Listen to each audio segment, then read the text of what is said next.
Minecraft! Isa lang naman to sa mga larong kinaadikan ko noong high school pa ako. At sigurado akong alam na alam nyo kung ano yung laro na to dahil isa lang naman to sa mga laro na may kita mo kahit saan. Gaya ng cellphone, computer, console, o kahit mapalaruan man yan. Kahit nga si PewDiePie, nahook sa laro na to eh. Naalala nyo yun? At para sa mga hindi pala nakakaalam, ito si Marcus Persson, o mas kilala ng marami as Notch.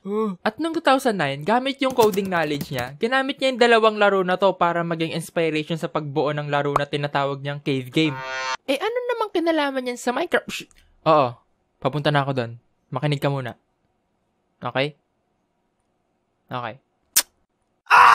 Sobrang simple lang ng laro na yon. Meron lang dong grass, cobblestone, grass. So, sobrang simple ng version na to. Wala ka pa talaga magagawa na kahit ano dito bukod sa mag-ikot-ikot lang at huwag kalimutang huwag mahulog sa Pero matapos ang maraming update, doon na napag-desisyon na ni Notch na tawagan yung laro niya na Minecraft. At sa taong 2011, doon na nagkaroon ng initial release yung Minecraft. Naalala ko pa nga na meron akong kaklase dati na naglalaro ng Minecraft eh. Tapos, kinuwenta niya sa akin yung mga ginagawa niya dun sa laro.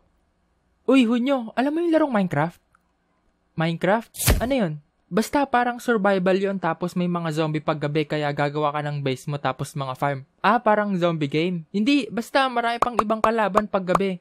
Ang ginawa ko nga sa base ko, nagukay ako ng paikot eh. Sabay pagkatapos nun sa ilalim din para hindi talaga makapunta yung zombie sa base ko. Ha?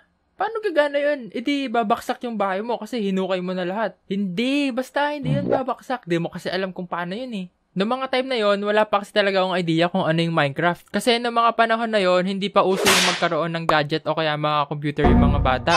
Kumpara ngayon na kahit elementary pa lang sila, meron na agad silang mga cellphone na ginagamit o kaya computer. May mga times din nga na pag napunta kami ng mga kaibigan ko sa computer shop, may mga nakikita na ako na naglalaro nun. Kaya nung nagkaroon ng tablet yung magulang ko, naghahanap ako ng laro na pwede ko dun ma-download. Kaya isang araw habang naghahanap ako ng malalaro, nakita ko na pwede mo pala malaro yung Minecraft sa phone.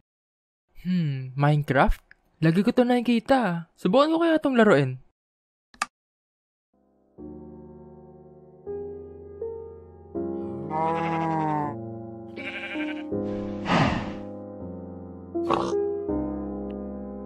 Kaya ayun, pagkatapos na ng ilang laro ko noon, bigla ko na lang talagang kinaadikan yung larong Minecraft. Naalala ko pa nga na nung una kong mga laro doon, nakita ko na marami palang kalaban doon lalo na pagsapit ng gabi.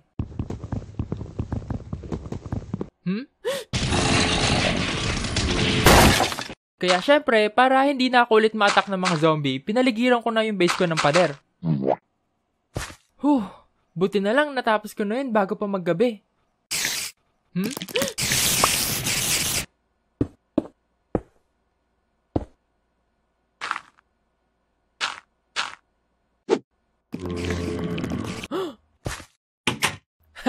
Hindi kayo makakapasok dito sa bahay ko. Kala nyo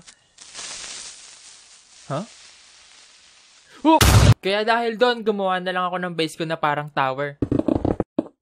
Kala nyo hindi nyo na ako maabot dito sa base ko. Mataas na ako. Hindi tumama.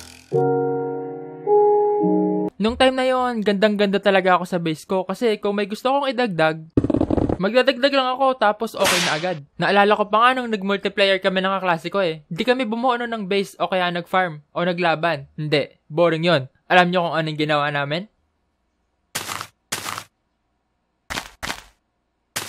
Oy, okay na ako dito. Tapos ka na dyan? Oo, okay na. Tara, dito ka na. Ito na, sisindihan ko na. Tumakbo ka. Dali, bilisan mo na. Tatakbo na ako Okay. Ito na.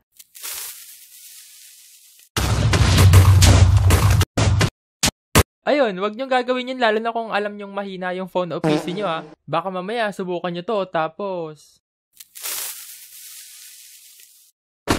At nang sumapit yung summer dahil wala akong magawa, nag-install ako ng Minecraft doon sa tablet namin. At doon na umikot yung buong summer ko. Minecraft pagising, Minecraft sa tanghali, Minecraft sa hapon, Minecraft bago matulog, Minecraft habang natutulog, hanggang sa panaginip, Minecraft pa rin. Pati mga kaibigan ko, inaya ko din maglaro ng Minecraft at buti na lang, pati sila nagustuhan yung laro na yon. Ayoko ng Minecraft.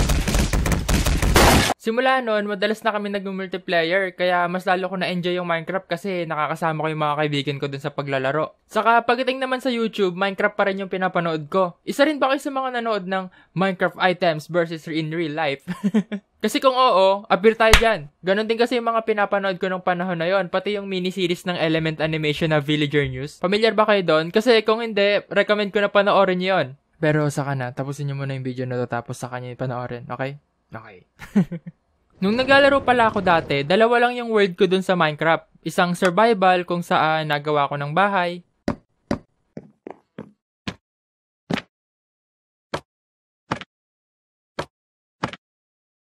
Nagpaparami ng hayop.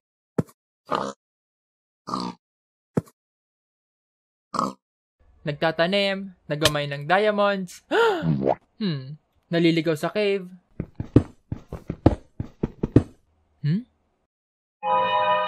Nagpapadami lalo ng hayop.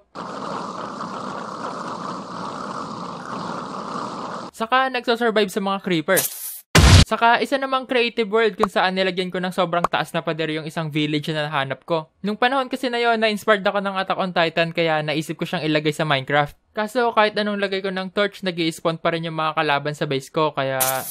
Ay, at saka pala isa pang creative world kung saan gumagawa ko ng mga walking redstone contraption. Kasi nung time na yon, grabe yung bilib ko nung natuklasan ko yung mga pwede mong magawa gamit yung redstone component sa Minecraft. Pero eventually, tumigil na ako sa paglalaro. Kaya ngayon, pag nakita ko ng mga naglalaro ng Minecraft, napapansin ko talaga na ang dami na pala talagang bagong update simula nung tumigil ako sa paglalaro. Saka ito para may idea kayo kung gaano nakatagal simula nung tumigil ako sa paglalaro ng Minecraft. Nung time na naglalaro pa ako, hindi pa nag-e-exist yung hunger bar. Ang purpose lang ng pagkain doon ay para ma-restore yung health mo. Di ko alam kung naabutan nyo yun pero ganun pa yung mechanics nung naglalaro pa ako ng Minecraft. Kaya ngayon, sinubukan ko ulit mag-download ng Minecraft para makita kung ano ba yung mga nadagdag o kaya nabago simula nung tumigil ako maglaro.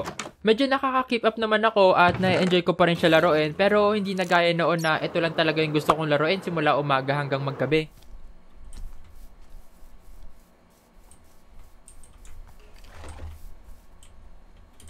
Saan punta? Mainit? Mainit? Dito rin Pero sa kabila ng kaadikan ko sa Minecraft noon, hindi ko pa talaga siya natapos laruin. Kumbaga, hindi ko siya nilaro ng maayos gaya na nakararami. Puro lang ako build o kaya farm ng kung ano-ano. Pero ngayon, susubukan ko ulit laruin tong Minecraft at this time naman, susubukan ko siyang tapusin ng maayos. Malay nyo, gawan ko pa siya ng story time, diba? Basta pag nakita kong nagustuhan nyo tong video na to, gagawa ko ng full story time animation kung paano ko tinapos yung Minecraft. Kaya alam nyo na yung gagawin Para mas malinaw, panoorin mo yung video na to tapos i-share mo sa mga kaibigan mo tapos i-like nyo tapos mag-comment kayo tapos panoorin nyo ulit ng paulit-ulit. At ayun, hanggang dito na lang uli. Kung may mga experience kayo sa Minecraft o kaya nakaka-relate kayo sa video na to, comment nyo lang yan dyan para mabasa ko. At maraming salamat ulit sa panonood Huwag nyong kalimutan mag-like, comment, and subscribe. Kaya see you sa mga susunod pang videos. Bye! Ado, Whoop! May shoutout na tayo. Pero ayun nga, sobrang salamat pala sa mga nagbigay ngayon ng fan art. Grabe, ang dami ko natanggap na fan art ngayon. Kaya kung makikita nyo dyan, nakadalawang layer tayo ngayon ng fan arts. At saka pala, bago ko makalimutan, nagkaroon kami ng collab ni Jello Animation. At kung gusto niyo mapanood, antayin nyo na lang sa channel niya kapag in-upload niya. Pero ayun na nga, check nyo yung video na yun at subscribe nyo na rin siya. Kaya ayun, hanggang dito na lang ulit. Bye-bye. Bye. Hey do,